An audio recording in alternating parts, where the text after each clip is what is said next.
Howdy AdWords fans, and welcome back to this exciting section where we're going to dive deep into keyword planning. As we know, keyword planning is that second stage in our keyword process. We covered keyword research in a lot of depth in the last section, and now it's time to move into keyword planning. So this is the screen we left off on. It's the basic build and the basic structure of this first ad group we made, highlighted over here in our left-hand panel. And in this view, under the Keywords tab, we have all the keywords that we've entered into the campaign. As you can see, and as we've spoken about, they're all still in the broad match type, and that's fine because in fact we're going to be restructuring all these keywords, and we're just going to be using these keywords as a basic platform for us to continue to build out our more detailed and our more thematically related lists of keywords. So the first thing I need to do, I need to get this data into Microsoft Excel. That's where I want it to be. We're going to use Excel to organize and get a clearer sense of how we want to build out these ad groups.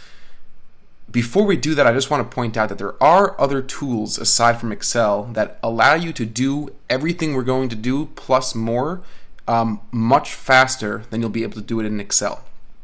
And we'll talk about what those tools are, but most of those tools are paid tools, they're shortcuts, and it's important to know how to do it the right way from the outset. So let's go ahead and download data into Excel. So what you need to do in order to download data is you click on this download icon over here. It's always to the left of the search box. So the little down arrow indicates downloading a report, and this is called a report. What you see here is a keyword, technically called a keyword report. If we went to ads, we would be seeing an ad report. So here we are, keywords, and we want to download the keyword report. So I'm going to click this icon. I'm going to select the options I want in this dialog box. So I'm going to select an Excel.csv, which is selected by default. I have the option to email and schedule the report. And I'm going to keep that by default selected to no one. I don't need to email the report to anyone. I'm just downloading it for my own use, and I don't need to schedule it. But it's good to know that you could do that. You could schedule it at a repeating basis. You could send this email. You could email this report to specific users. There's a few options for advanced editing where we could include other additional columns that we don't need right now because we're just really interested in the keyword column. And I also have the option to save this report so I could quickly access it later. Since this is not a complicated report, this is just a very basic overview, a basic level keyword report, there's no need for me to save it. So I'm going to go ahead and click download, and we'll get the notification that it's downloading. Now I already went into Excel earlier, and I actually created this document. I created this report, and we're going to open it up, and we'll take a look at what it looks like. So this is what our Excel output looks like from AdWords. It pulls all the columns we had, and as you notice, there's lots and lots of zeros because we have max cost per click and clicks, impressions, a lot of data that hasn't been populated yet simply because this campaign hasn't been running. And for the sake of just simplifying this view, what I'm going to do is I'm just going to go ahead, select all these columns that are empty, and I'm going to delete them. It's going to make things a lot easier. We have status before eligible, below first page bid. No need to do that. No need to have that information, so I'll delete those two columns as well, and then I'll be able to zoom in here a little bit to get a little bit of a clearer sense of what's happening. Okay, so here are all our keywords, and before we start talking about how we're going to organize it, it's important to jump into some keyword theory and understanding what the whole concept of keyword planning is and why we would do it. So let's go ahead and talk about that. Keyword planning, right? So what really is keyword planning? Okay, so people communicate with search engines with words. People think with their brains, they think with thoughts, but Google and the search engines, they can't pick up exactly what we're thinking yet. They might be able to do that at some point soon, but not yet. And people search for answers to their questions in different ways, okay? And that's a very important concept that's going to be a recurring theme in this session.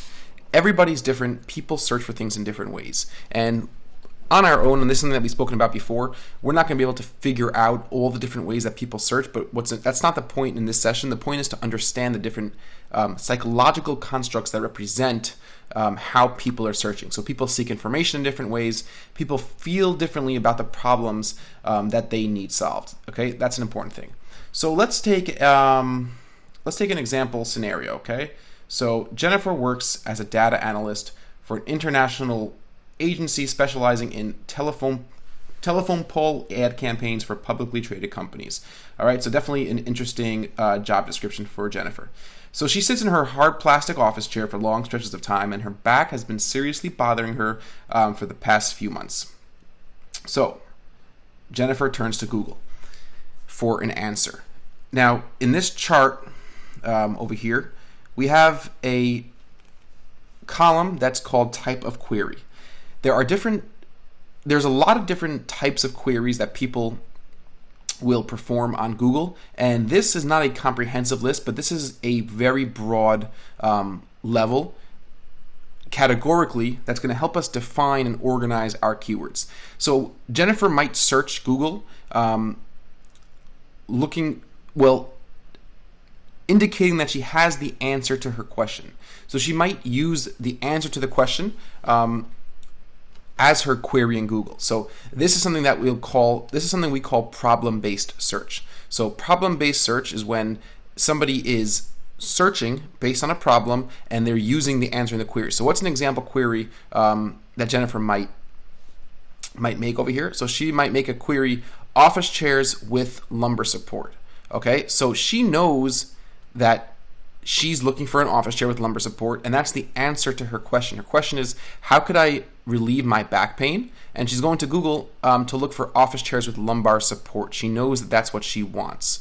Okay, that is a very common way that people will search on Google, looking for the answers to their questions.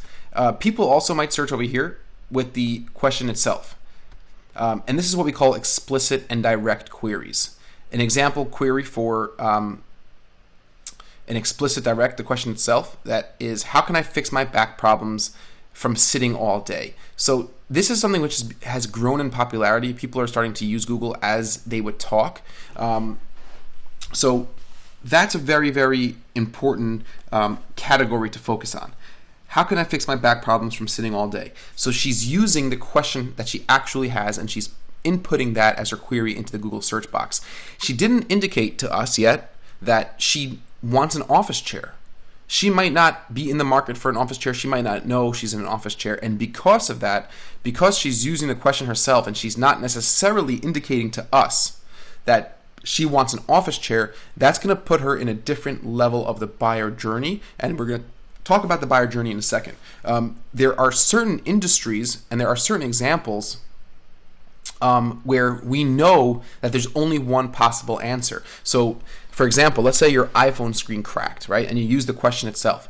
Where could I repair my iPhone screen? So we basically know that any Mac service repair store is going to be a good candidate for her because she can't really solve her answer in multiple ways. In our situation, a new office chair is just one way to solve lumbar support. It's not the only way to solve lumbar support. So that's just illustrating that there are no rules. These are not hard, cold rules. These are guidelines. And you have to assess our situation, our scenario, our unique products whenever you determine psychologically where a buyer is coming from. In our case, it's very interesting because there's more than one way to solve back problems. And Jennifer might not have any interest because she didn't indicate that she wants a new office chair. She might want a therapeutic ball. She might want to find a doctor. So we don't know that she wants or she'd be even willing to buy an office chair, and that makes the commercial intent of this keyword diminished. It diminishes the commercial intent of this keyword over here. So we're not really necessarily sure that she wants to buy an office chair, even though she wrote problems from sitting all day. Even though she used that word sitting, we're not really sure that that's what she's looking for. So moving on, we have another type of search that people do is the description of the problem. Okay, this is what's called symptom-based. It's not really asking a question. It's just typing in the symptoms of the problem. So my back hurts at work. That's a symptom of a problem of having a bad and uncomfortable chair. And that's a very common way people search. It's further earlier on in the buyer process. These are usually less commercially, these are keywords that with less commercial intent. But keep in mind, this is a very common way people search, and we want to keep an eye out for that. The fourth way is the description of the cause, which is the really kind of the opposite of the description of the problem, but it's still symptom-based. It's still focusing on the symptoms from a general perspective. So description of cause, my back hurts because I sit for too long in an uncomfortable office chair. So in our scenario, this part of the query, the fact that she